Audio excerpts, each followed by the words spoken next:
Bonjour à tous, l'Audi A8 à l'avant-première du film Spider-Man, une nouvelle série spéciale anniversaire pour la Fiat 500, le Peugeot 3008 DKR de retour et Skoda sur les routes du Tour de France, c'est l'affiche du jour.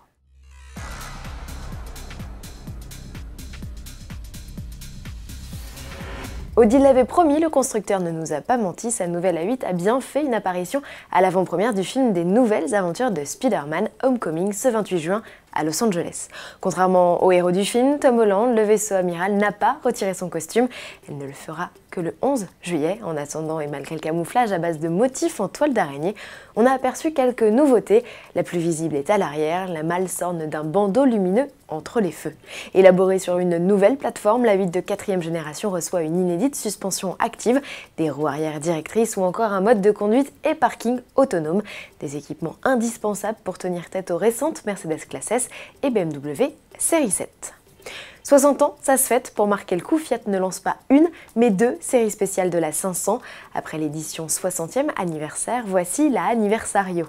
On l'admet, la recette est la même, la citadine arbore une touche délicieusement rétro avec des jantes pleines de 16 pouces et des éléments chromés. Le constructeur italien ajoute également 2 teintes acidulées au catalogue. Dans l'habitacle, la sellerie se part de discrètes rayures horizontales façon marinière.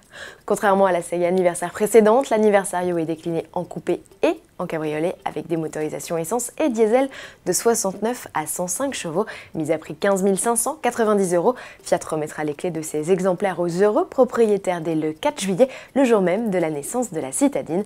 Les 60 ans de la 500, on en reparle dès mardi. Un peu de sport à présent, Peugeot vient de présenter la nouvelle mouture de son 3008 DKR, celui avec lequel le constructeur s'est imposé au Dakar 2017. Dès le 7 juillet prochain, le Buki va reprendre la piste dans une configuration inédite, une version dite Maxi qui s'est élargie de 20 cm. Objectif de Peugeot, obtenir un véhicule plus stable et encore plus dynamique. Pour cela, les ingénieurs ont aussi revu suspension, biellette de direction et arbre de transmission. Le moteur, le V6 turbo diesel de 340 chevaux, conserve lui toutes ses caractéristiques. Un bolide qui fait déjà le bonheur des pilotes Stéphane Peter-Hansel, Carlos Sainz, Cyril Després et Sébastien Loeb.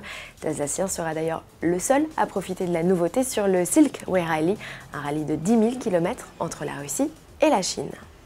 Qui dit mois de juillet dit vacances, oui, c'est aussi le Tour de France. Le coup d'envoi de la Grande Boucle sera donné ce 1er juillet de Düsseldorf en Allemagne, épreuve à laquelle Skoda participe pour la 14e année consécutive. Cette année, le constructeur met 250 véhicules à disposition des organisateurs. La flotte compte notamment la célèbre voiture rouge du directeur de course Christian Prudhomme. À l'occasion du départ du Tour, Skoda réservera une surprise aux spectateurs présents. Il y exposera pour la première fois son dernier né, le Karoq, cousin du Seat ATK. Enfin, pendant les 3 semaines de périple, le constructeur distribuera des cadeaux au passage de la caravane du Tour.